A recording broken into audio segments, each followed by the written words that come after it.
Airport ఇలాంటివన్నీ కూడా investments, industry వస్తాయి. అది వచ్చినప్పుడు ఇన్వెస్ట్మెంట్ పెట్టే వ్యక్తికి కాన్ఫిడెన్స్ రావాలి. అక్కడ లా అండ్ ఆర్డర్ మెయింటైన్ చేసే పరిస్థితి రావాలి.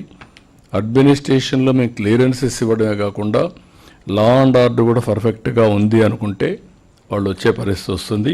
దీనిపైన కూడా మీరంతా శ్రద్ధ పెట్టాల్సిందిగా మిమ్మల్ని కోరుతున్నా. హెల్త్లో టెక్నాలజీ వల్ల హెల్త్లో పెను మార్పులు వస్తాయి. నేను ఇక్కడుండే మిమ్మల్ని అందరినీ మీరు కూడా చూడబోతారు. Sanjeevani is a game changer. నేను 30% మిమ్మల్ని 33% క్రైమ్ తగ్గించమంటున్నా.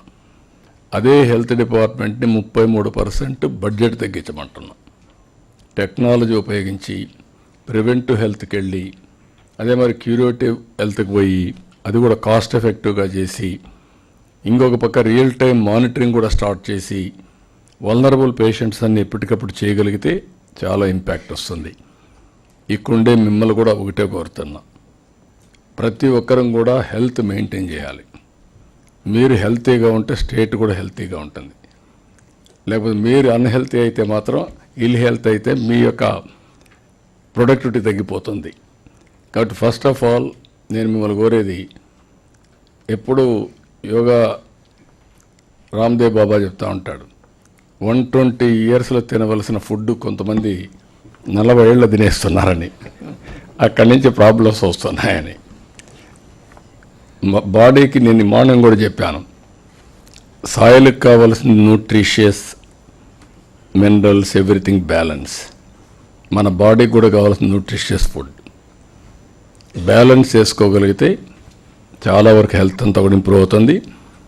మనం హెల్త్ బాగుంటే సమాజానికి బర్డెన్ కాం, ఫ్యామిలీకి కూడా బర్డెన్ కాం.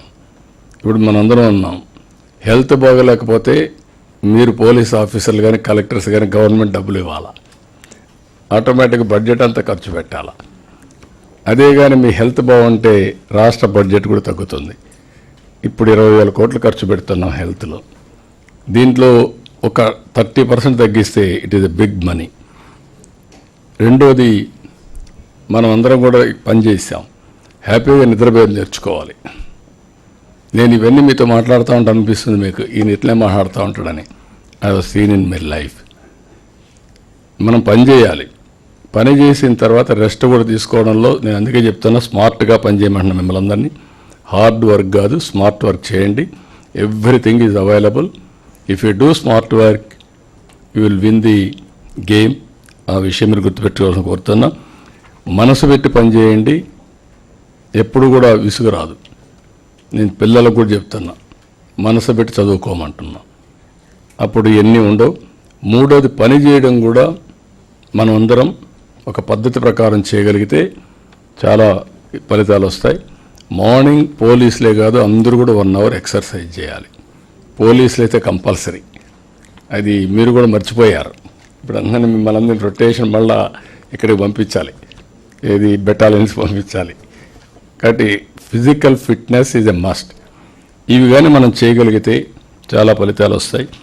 రెండోది, ఇంక లాస్ట్కి వచ్చే కొందికి నేను చాలాసార్లు చెప్తున్నా, ఇండియాలో ప్రోడక్ట్ పర్ఫెక్షన్కి వెళ్ళాలి.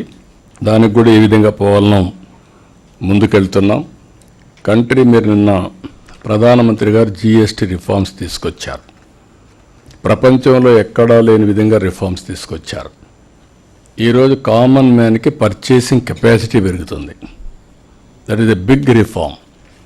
దీంతో సమానంగా రేపు రాబోయే రోజుల్లో ఇంకొన్ని రిఫార్మ్స్ తీసుకురాగలిగితే నెక్స్ట్ లెవెల్కి ఎకానమీ వెళ్ళే పరిస్థితి వస్తుంది. ఇప్పుడు మనం 7%, 7.5% గ్రోత్కి వస్తున్నాం.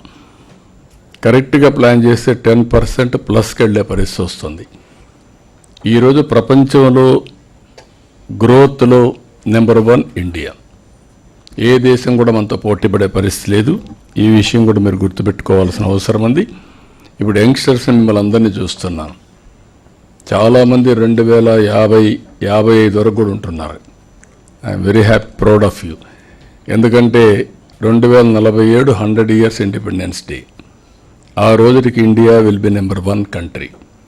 మీరు బియాండ్ దట్ మీరు సర్వీస్లో ఉండబోతున్నారు. ఇది rare opportunity for all of you to build this great nation to next level. అది కూడా మనం గుర్తుపెట్టుకోవాల్సిన అవసరం ఉంది. ఫైనల్గా టెక్నాలజీ గురించి మునిపే మనకు ప్రజెంటేషన్ చేశారు. Technology is a game changer. We're in inspiring time. Again and again I'm telling you.